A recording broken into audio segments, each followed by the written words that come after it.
Thank you, Dr. Lucy. Today I'll be just sharing my screen now. Thanks a lot for having me over here in this I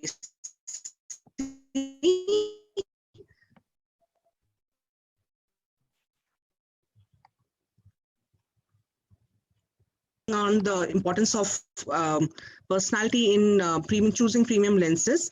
We know most of the patients who come to us, they always want us to, treat them and give them emetropia. They undergo a lot of tests at our institute and they are very overwhelmed at that. But at the same time, they are very sure that they will get a good result. And once the surgery is done with the premium IOL lenses, the next day post-op vision is extremely satisfying, and even after 1 month, they are very happy. But at the same time, there is always one or two extra patient who is not very happy with the outcome. And we always wonder why. We keep going through the whole circle. We keep checking all the files and we keep going, which when we are not able to explain what went wrong. Instruments that we have with all the pre-op data that we have, where is the elusive link which probably causes this particular problem? This is the elusive link. This is the personality of the patient who has come to you, and the personality as such comes along with a lot of other factors which help you to assess and probably decide whether or not to give a premium lens to the patient. This is our O3 approach in our hospital, where we say that whenever we are doing an ocular examination, it has to be from the tears to brains. The optical system analysis with topography and aberrometry is also important, but at the same time, an orthoptics evaluation is also important. And last but not the least, the psychological profiling of unhappy patients has always given us better results as compared to what it would be without this psychological profiling. Let me take you how we do it. So personality, starting from personality, this is a blend of characteristics that make a person unique. It depends on nature and nurture. So nature, when it comes to genetics, the heredity, it helps us to understand where they come from. But the nurture, that is the environmental variables and the upbringing of the patient, make you understand where that person lives, how the person perceives things, how person is influenced by the ongoing events in their life, especially nowadays when it is about COVID-19, which is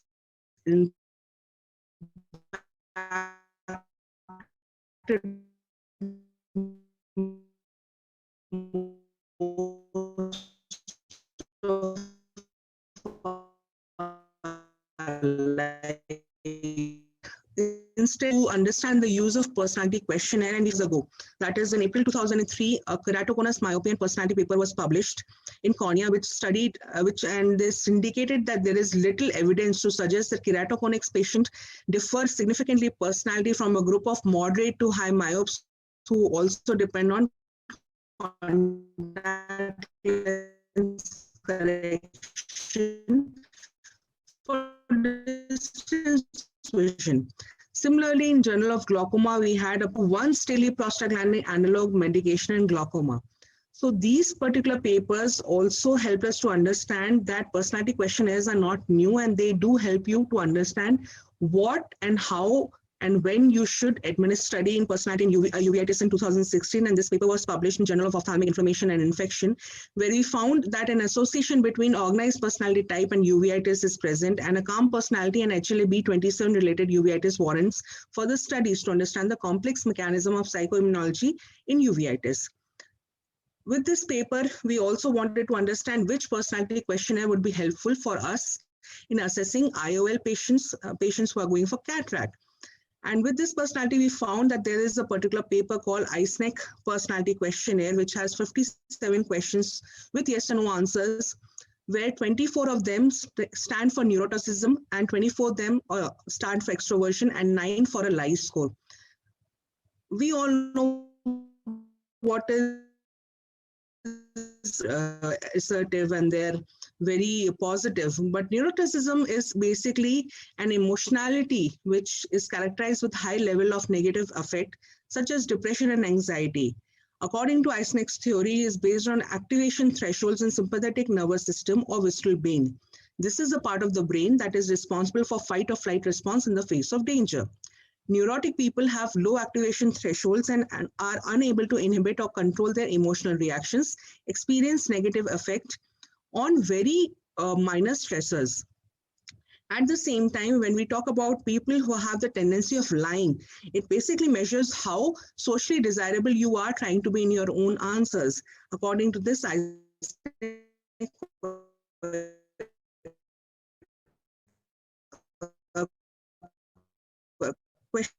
questionnaire, be something to do as an extrovert, and 12 and below would be an introvert. Neuroticism score more than 12 would be neurotic, and 12 and below would be stable. At the same time, the falsification score, where a person was trying to please you and trying to understand what the questionnaire was of 5, then the person is appeared to be lying. The 4 temperaments, according to this particular Eysenck questionnaire, are ranging from introvert to extrovert, stable to neurotic personalities. So the personality types are sanguine, melancholic, and choleric. So phlegmatic and sanguine personalities are the ones which are ranging from introvert to extrovert, but phlegmatic personality would be a combination of introvert and stable, which will have an extroversion score of less than 12, a neurotic score of less than 12. Melancholic would have extroversion score less than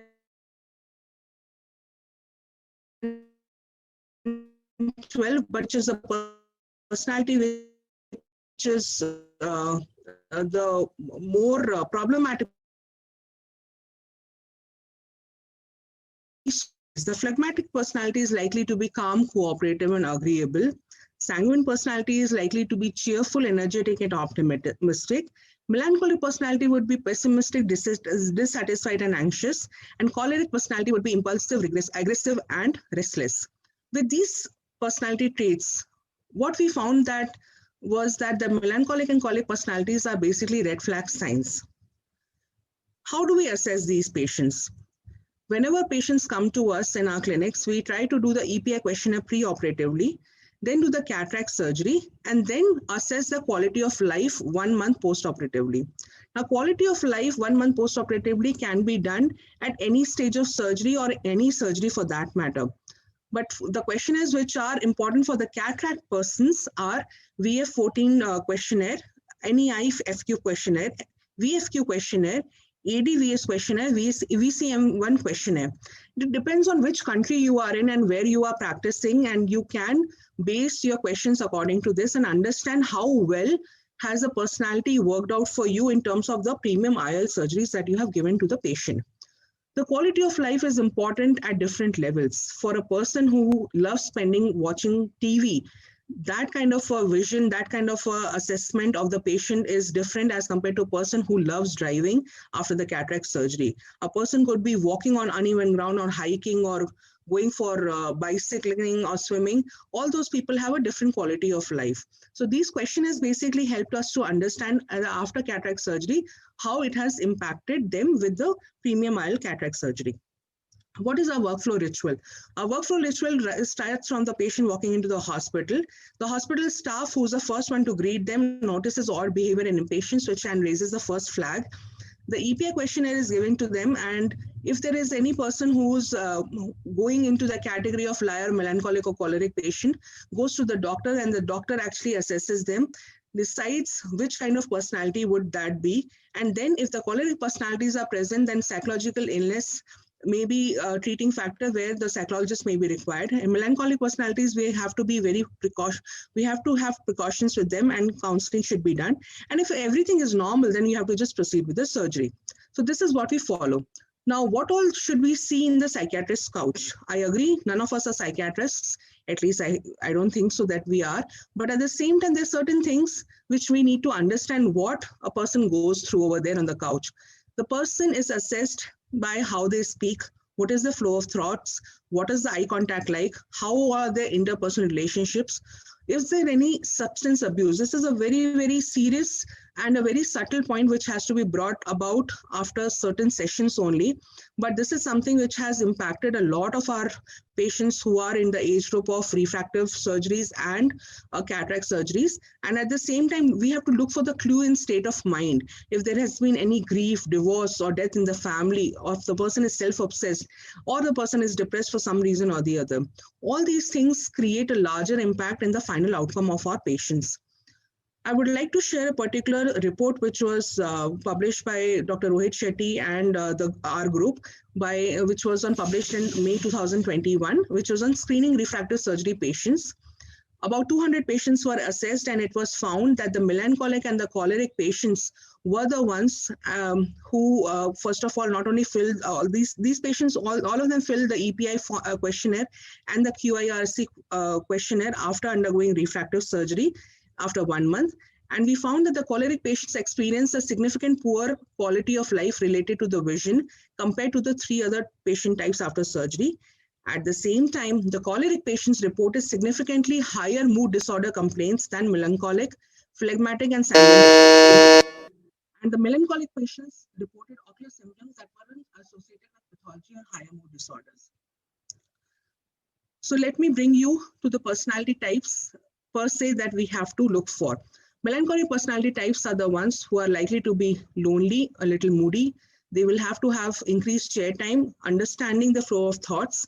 You have to involve the family while you're talking to them or treating them. You have to rule out history of substance abuse, and at the same time, you have to do orthoptic exercises for them. When you are talking about a choleric personality type, the person is likely to be restless, fidgeting around while talking to you, lying a lot. You may experience this at the same time in your couch also. This is the kind of personality who needs to be referred to psychiatric clinic without blaming it, without taking the term mental illness as such in front of them. You have to blame it sometimes on the physical issues, the hormones, and then you have to discuss and refer the case. Whatever said and done, when these kinds of personalities come into your hospital and you have assessed them, it's better to postpone the surgery, wait for about 3 months, let them go through all the evaluation first. And once that is done, we have to repeat. And then we still have 10 minutes, so I think ma'am can finish her presentation. And we can just go ahead and do the cataract surgery. Now, let me talk about the personal lessons about personalities, which I personally have understood in all these years. We have to remember all the patients are not the same, just like all our fingers in the hand. We have to watch the patient as he or she comes in. We have to pay attention to the little things patients say and the ones they don't say, but they convey with our behavior. We have to spend those extra minutes on the chair with them. We have to train our staff for the soft skills on a regular basis, especially when it comes to handling these patients who need a lot of care. We need to make notes about patients with special needs and special demands. We have to also remember to diligently see the previous papers they bring with them. Sometimes our old colleagues would have written something or the other, or some other particular illness which would have been mentioned. There would be some other family matter which could have been mentioned on the particular paper. And if we see that, it gives a big clue to how we have to proceed. The accompanying person is an important person. That person has taken special care to bring your patient into your hospital. And please remember, you need to respect that person and whatever information that person gives to you as well. And last but not the least, all our medical observations, we have to be very, very careful and diligently. We have to convey it to our colleagues and staff either by phone or on paper or howsoever you do it in your hospital, so that they also understand what they are meeting them, whom they are meeting.